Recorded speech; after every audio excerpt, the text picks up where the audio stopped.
বর্তমান যে ইন্টারিম সরকার, এই সরকারকে আসলে বৈধতা কে দিয়েছে, লিগাল ভ্যালিডিটি আসলে কারা দিয়েছে বা কে দিয়েছে, এটা নিয়ে বিস্তর আলোচনা হয়। অনেকে বলে বাংলাদেশ সুপ্রিম কোর্ট তারা দিয়েছে, কেউ বলে না অন্যরা দিয়েছে। তো এটার আইনগত একটি ব্যাখ্যা তো অবশ্যই থাকা দরকার এবং রয়েছেও বটে।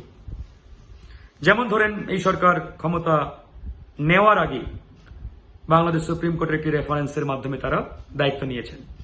এজন্য অনেকেই মনে করে থাকেন যে সুপ্রিম কোর্টই এদের মা বাপ বা তাদের মূল বৈধতা দানকারী। It's not true. এবার আসেন আমরা ক্লিয়ার হয়ে যাই, সুপ্রিম কোর্ট আসলে কি করতে পারে। যেহেতু এই অন্তর্বর্তীকালীন সরকারের ফর্মুলা বা নাম বাংলাদেশের সংবিধানেও নেই এবং এক্সিস্টিং কোনো আইনেও নেই, বিদ্যমান কোনো আইনে নেই, তাহলে এটা কোত্থেকে আসলো? নিশ্চয়ই আসমান থেকে পড়ে নাই বা মাটি ফেটে নিচ থেকেও উঠে আসে নাই, কোনো না কোনো জায়গা থেকে কিন্তু আসছে। সুপ্রিম কোর্ট কি করতে পারে? Supreme court has no authority, no power to write any constitution or consist of any laws. মানে সুপ্রিম কোর্ট কোন আইন তৈরি করতে পারেন না, সুপ্রিম কোর্টের সেই অথরিটি নেই।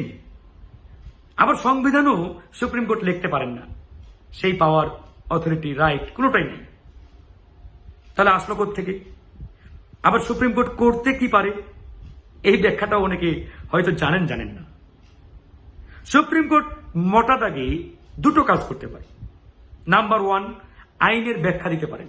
যেমন ধরুন, আপনি সুপ্রিম কোর্টের মাধ্যমে যদি কোনো আইন না বুঝে থাকেন, কোনো আইনের ধারা উপধারা আপনার কাছে বোধগম্য না হয়ে থাকে, কিংবা সংবিধানের কোনো আর্টিকেল আপনি ক্লিয়ার না থাকেন, না বুঝেন, সেটার ব্যাখ্যা বাংলাদেশ সুপ্রিম কোর্ট দেয়।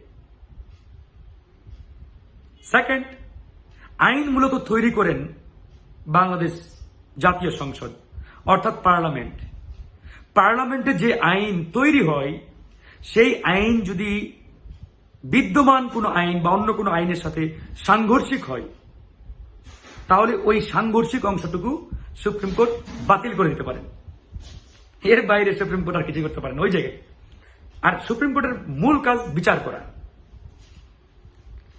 এখন এই যে সুপ্রিম কোর্ট একটা সরকারকে বৈধতা দিয়ে দিল, কোন আইনে, কোন এখতিয়ার বলে, এই প্রশ্নটা জাগতে পারে না? তাহলে এই সরকার বৈধতা পেল থেকে যদি সুপ্রিম কোর্ট না দিয়ে থাকে?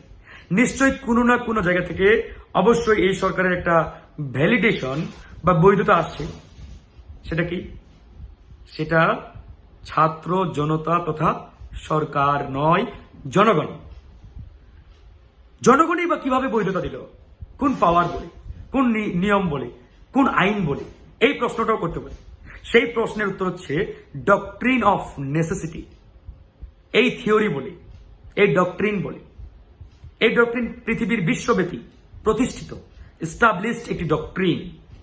এই ডক্ট্রিনের মাধ্যমেই মূলত এই সরকারকে বৈধতা দেওয়া হয়েছে এবং তারা 1 বছর ধরে ক্ষমতায়।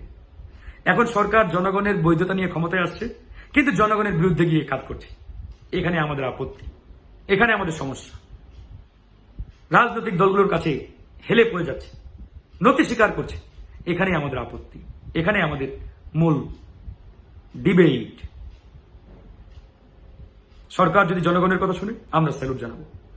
জনগণের বাইরে গিয়ে কোনো কিছু করার চেষ্টা করলে আমরা আর এই সরকারকে এক চুল পরিমাণ ছাড় দেব না। ক্লিয়ার কাট কথা।